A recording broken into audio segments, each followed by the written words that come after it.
amigos, obrigado mais uma vez pela presença de vocês em mais um Café com Luz.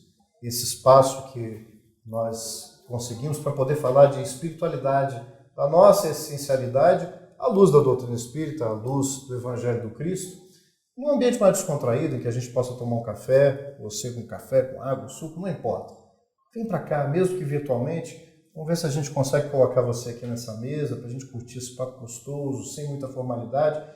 E para esse nosso papo, a gente está aqui, nosso querido amigo Simão Pedro, que trabalhador em Minas Gerais e agora também no movimento espírita, nesse trabalho de estudos doutrinários, evangélicos, lá em Patrocínio, não é, Simão? Em Patrocínio também, né? Estamos lá radicados Radicados. em Patrocínio, lá na Casa do Caminho, né? Com o nosso trabalho lá na área doutrinária, né? Muito bom.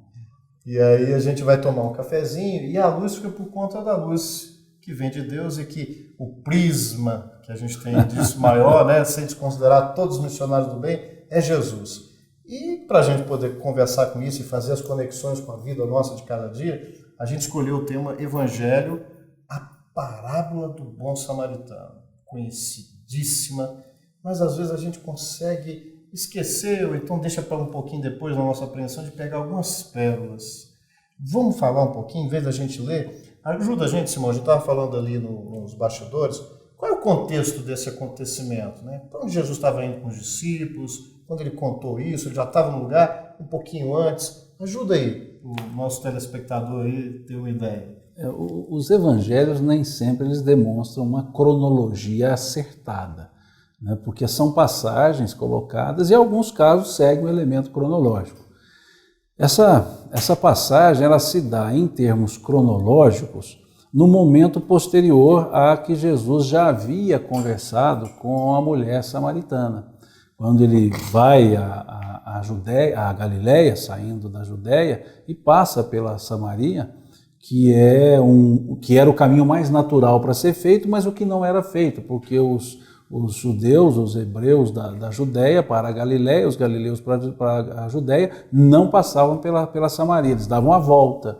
E Jesus não, passava por Samaria, encontrou-se com a mulher, um longo diálogo, aliás, riquíssimo o diálogo, mal compreendido pelos discípulos de Jesus até mesmo. João até pondera que deveria haver um fogo divino para com eles. Jesus nada age dessa forma. E depois desse momento, né, Jesus já retornando, há um outro fato significativo. É o encontro de Jesus com o doutor da lei. E é interessante porque o narrador diz o seguinte, o evangelista, que sabendo os fariseus que Jesus havia calado os saduceus, ou seja, ele já calou aqueles, agora é a chance que eu tenho. Perguntou para Jesus, esse doutor, mestre, qual é o maior dos mandamentos? E é interessante essa passagem, que Jesus não respondeu qual é o maior dos mandamentos. Ele voltou a pergunta a quem lhe perguntou, ele disse, o que está escrito na lei? Como tu lês? Que são coisas diferentes. Ou seja, eu quero saber como é que você interpreta a sua própria lei. E aí a pessoa responde, amarás o Senhor teu Deus com todo o teu coração, todo o teu espírito, todo o teu entendimento, toda a tua alma, e amarás o teu próximo como a ti mesmo. Jesus responde para ele, disse-o bem, faze isto. E aí o doutor, não se convencendo, disse, mas Senhor, quem é meu próximo? E aí então que Jesus conta a parábola do samaritano, e depois de contá-la, ele então pergunta ao doutor da lei, qual dos três, né, agiu com íntima compaixão? Ele disse, o samaritano. Jesus respondeu, disse-o bem, faze o mesmo. Esse contexto é para nos mostrar que nós precisamos mostrar o que nós entendemos e agir em conformidade. Saber e não fazer, melhor não saber, mas se já sabe, por que não faz? Então, como um bom mestre, que entende que o processo de educação é de extrair, como diz Kardec, extrair caracteres, formar caracteres, sim. Jesus parte do material que cada um pode oferecer. Exatamente, essa é a didática dele. Ele falava a língua de quem podia escutar. E não interessa se o coração do doutor da lei queria fazer uma pegadinha. Ele não sabia com quem ele estava falando ainda. Né? Até poderia querer, vamos dizer, fazer isso, uma pegadinha, mas o que Jesus fez foi isso, trabalhar o aspecto reflexivo. Não, você diz que sabe, agora eu preciso saber se você sabe de fato fazendo isso. Por isso ele diz, faze isto, inclusive a forma imperativa, né? Faze tu, faze isto. para poder mostrar que não adianta ter um conhecimento sem uma ação. E na parábola ele traz justamente a figura do samaritano, que é a figura não bem vista. Até não diríamos inimigo, porque não se degladiavam, mas eram não quistos. Porque o samaritano, embora hebreu, era visto como um hebreu meio traidor, né, dos costumes, um hebreu que incorporou costumes persas, costumes babilônicos, dada aos momentos do segundo cativeiro, dado a invasão persa. Então os samaritanos eles não eram vistos como não puros dentro daquela estrutura hebraica do judaísmo, né, hoje assim dizendo. Então por isso, quando Jesus traz o bom samaritano, já é algo assim para fazer os doutores pensar mais, pensar profundamente. Porque ele não trouxe o bom hebreu, o bom fariseu, o bom saduceu. Ele trouxe o bom samaritano. Né? Fora do círculo que se daquele grupo que estava. Ou seja, nós somos os puros. Esses não. Ou seja, publicano, gentil, samaritano, ou seja, isso é um grupo. Um outro grupo. Nós, os judeus, os hebreus, assim dizendo, nós, eles, né, somos os especiais. E Jesus, ao trazer nesse contexto de fazer o bem, ou seja, de cumprir a segunda parte do mandamento, o amar ao próximo, porque o amar a Deus eles demonstravam nas cerimônias, nos ritos, mas o amar ao próximo é que Jesus estava querendo chamar a atenção. Porque veja que a parábola vai falar do amor ao próximo, ela não vai falar do amor a Deus. Ele vai trazer o amar ao próximo, e mostrando que o amar ao próximo não basta ter conhecimento de lei. Não é, o conhecimento de lei não vai te levar necessariamente a isso se você não introjetar essa lei do amar ao próximo como a si mesmo. E ele partiu dessa resposta do doutor e da pergunta do doutor, ou seja, quem é meu próximo? Eu falei, não, vou te contar quem é meu próximo, é senta daqui que eu vou te contar. Mas o bacana é que a resposta do final da parábola, ele deixa para o doutor validar, porque ele não disse, ele conta a parábola e ele não termina afirmando quem é o próximo. Nada. Ele quer que ele reconheça... Qual dos três agiu com compaixão, ou seja, agiu para o seu próximo. O samaritano, opa, disse o bem. Faze isso. Nós vamos para um intervalinho agora e na sequência a gente vai explorar um pouquinho essa questão de quem é ou não é o meu próximo, se existe isso. Daqui a pouquinho a gente volta rapidinho.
A gente continua agora com o nosso café com luz, com o nosso amigo Simão Pedro. Simão, a gente está falando de próximo, dentro da parábola. Nós não contamos todinha, mas estamos contando devagarzinho, a gente chega lá.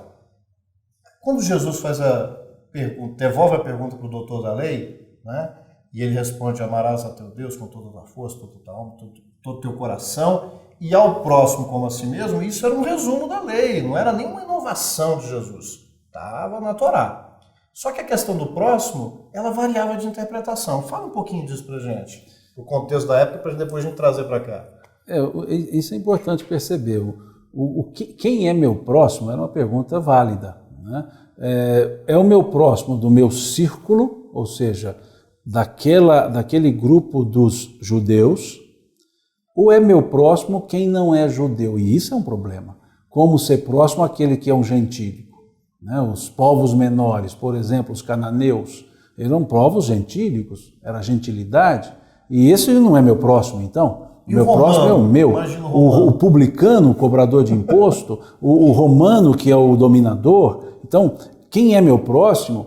Por quê? Porque na escola de Shammai, mais ortodoxa, mais fechada, né? A escola de Hillel, também tradicional, mas numa ideia de ampliação, de entendimento de humanização, de humanidade, para além do próprio judaísmo, não para introjeção de outras ideias, mas para perceber que há seres divinos, seres de Deus em todos os seres, vamos dizer assim. Então essa pergunta cabia bem. E mais ainda quando nós trazemos o que Emmanuel nos traz, nos fala no A Caminho da Luz, quando ele classifica, ele caracteriza as hordes de espíritos que vieram para a Terra, os egípcios, os indo-europeus, os arianos, os israelitas. Israelitas, não os habitantes de Israel, a característica espírito chamado israelita. E o que caracterizava esse grupo? Conhecimento da lei de Deus, proximidade dessas relações com Deus, mas o fechamento e o não passamento de tudo isso para os demais. Uma vaidade exclusivista. Aquele grupo de castas, né? Fechado. Então a gente entende, quando Emmanuel nos traz isso, você percebe muito bem que não era só a questão da cultura da judaica da lei, por trás, incrustado na personalidade espiritual daquele povo. Então, por isso a pergunta quem é meu próximo, ela é significativa. E Jesus, da forma tranquila que ele sempre fazia, ele simplesmente tangencia, né? Ele dá aquela volta e vai devolver para ele, né? Através de uma parábola. E a parábola permite a pessoa viajar, permite a pessoa pensar, permite a pessoa extrapolar. E na parábola, à medida que ele vai contando, ele vai colocando os elementos, ele vai desamarrando essa casta, né? Porque a pessoa vai prestando atenção no fato e vai esquecendo as origens. Esquecendo os rótulos. Esquecendo os rótulos. E quando ele pergunta quem agiu com compaixão, o rótulo não aparecia. Ele fala, o samaritano. Quer dizer, foi tão envolvente a parábola, a narrativa, que ele não tinha outro jeito senão falar, foi o samaritano. Agora, depois ele pode até ter pensado, não, o samaritano não é. Mas naquele momento ali foi o que mostrou o quê?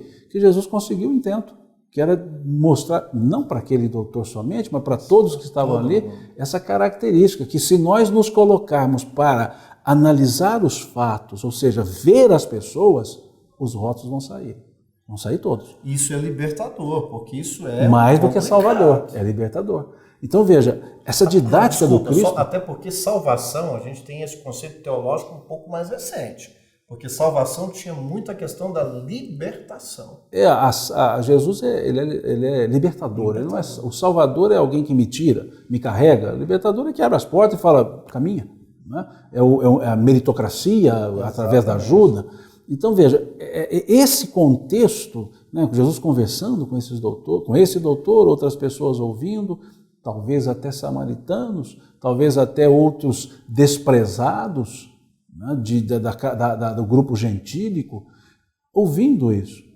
E, ao mesmo tempo, escandalizando alguns tradicionalistas, doutores, que talvez perceberam assim no imediatismo daquela resposta, o quanto Jesus sabia envolver as pessoas para pensarem e não só para responderem. Talvez nessa parábola, a gente não contou com toda a riqueza dos detalhes, mas o que acontece? Ele decide, como é que é? Aí já vem o texto da parábola, né? Porque Jesus ele usava os elementos geográficos, os elementos do vernáculo, da linguística, e as parábolas são ricas porque elas são símbolos. Veja, ele diz, eis que descia de Jerusalém para Jericó.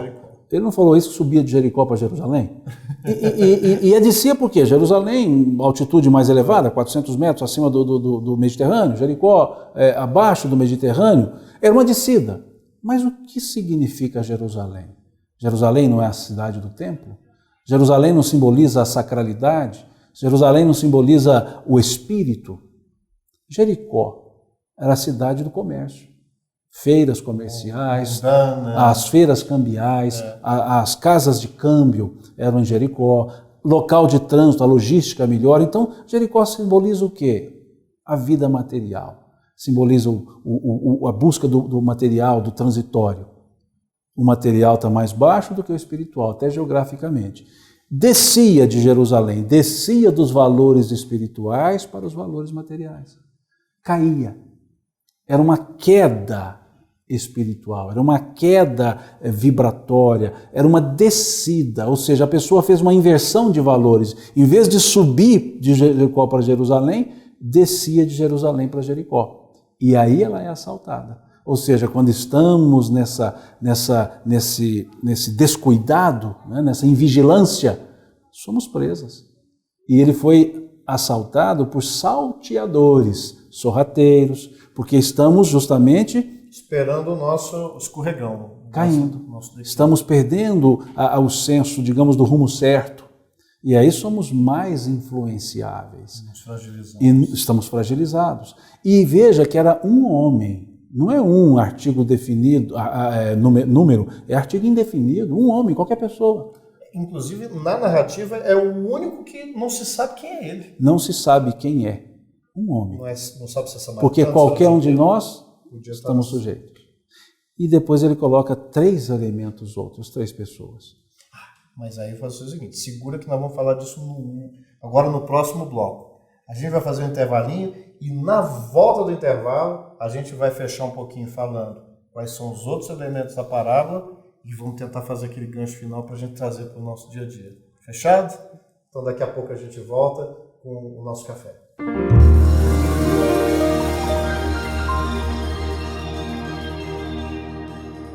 Você já conhece a Livraria da FEB?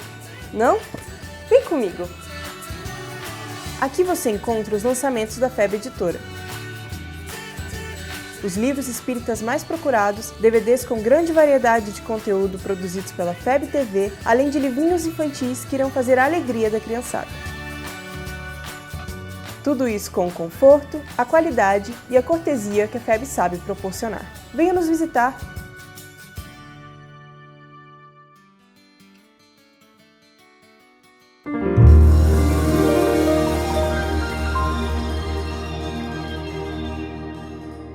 Bom, voltamos do nosso intervalo e eu criei o suspense, cortei nosso amigo Simão e ele vai pegar do ponto onde nós paramos.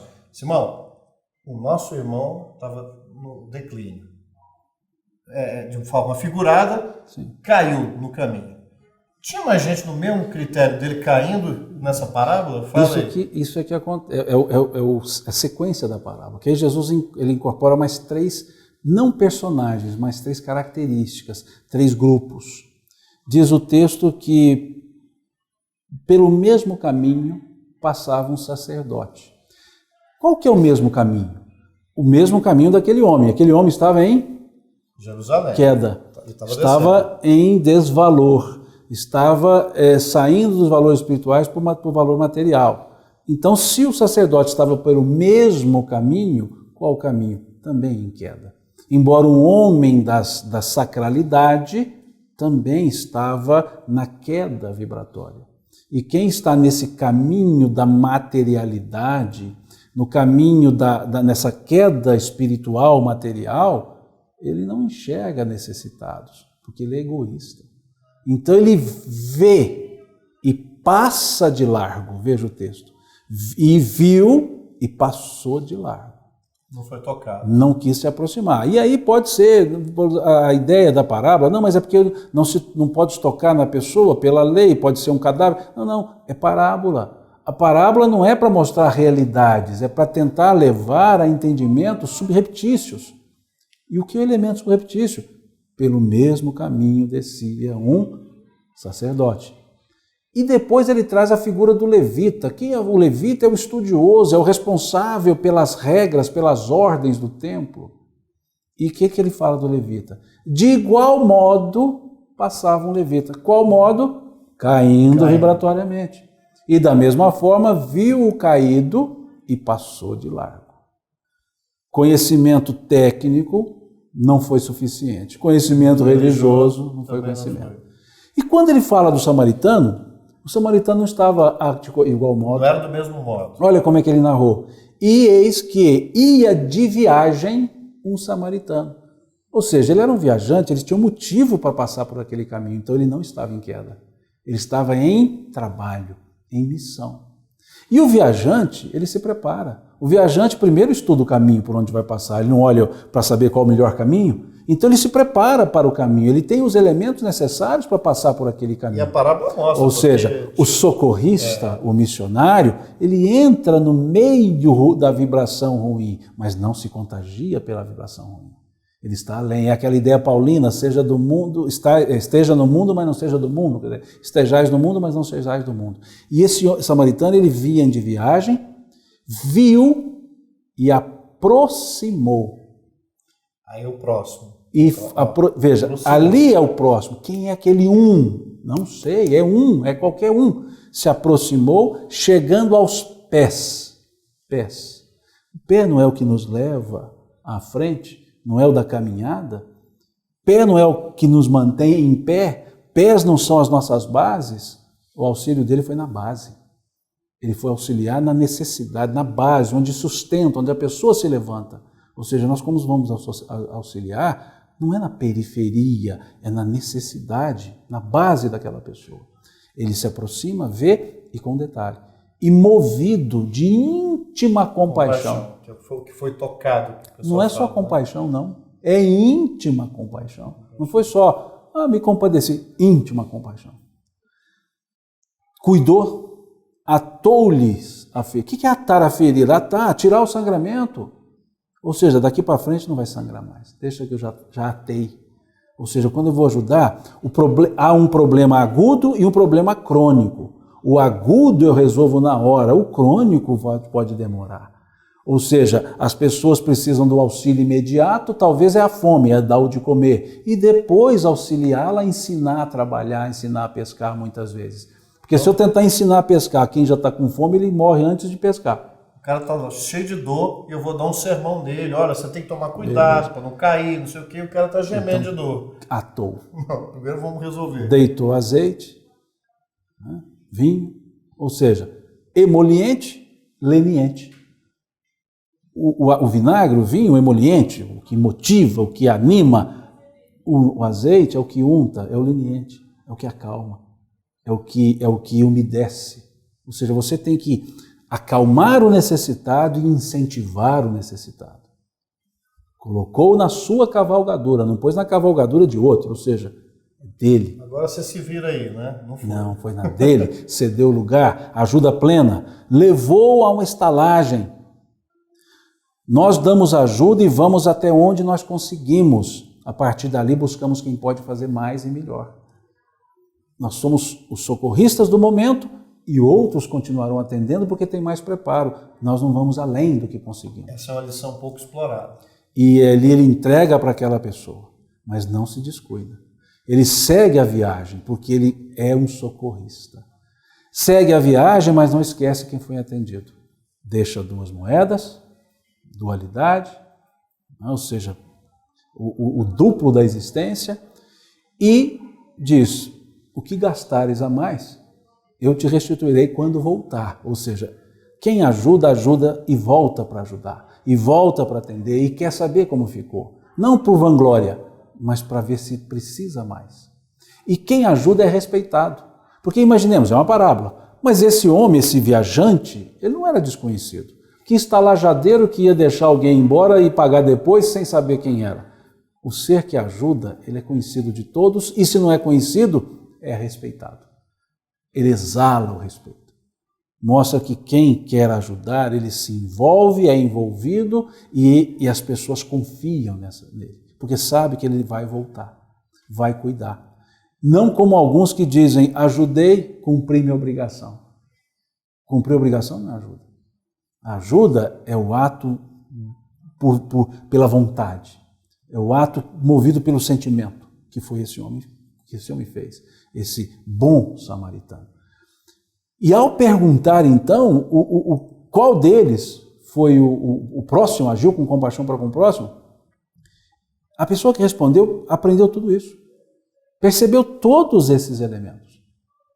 E ela respondeu, e com certeza, o texto não fala, mas com certeza essa pessoa não ficou a mesma mais depois que ela respondeu o samaritano. Porque para ela chegar e responder o samaritano, ela teve que entender todo o processo. Aí ele fecha. Faz isto. Pronto. Disse-o bem. Faz isso. Pode ser que ele tenha feito sim. Pode ser que depois ele passou a fazer. Pode ser. Quantos doutores aprenderam isso? Gamaliel, Nicodemos e quantos outros? O papo tá bom, mas nós vamos ter que cortar. Então fica o convite aí para todos nós. O que a gente pode fazer? O que eu já posso doar? Mas aquilo que eu puder, vamos fazer com essa vontade, com essa felicidade, não porque eu tenho que cumprir pela obrigação. E nem porque eu sou melhor, eu sou melhor, mas porque somos companheiros de existência. Então, para vocês, um beijo no coração, muito obrigado. Para você, Simão, nosso Eu que agradeço a vocês. carinho. Agradeço mesmo essa oportunidade de estar aqui com vocês. Até o próximo café. Se Deus quiser. Beijo no coração.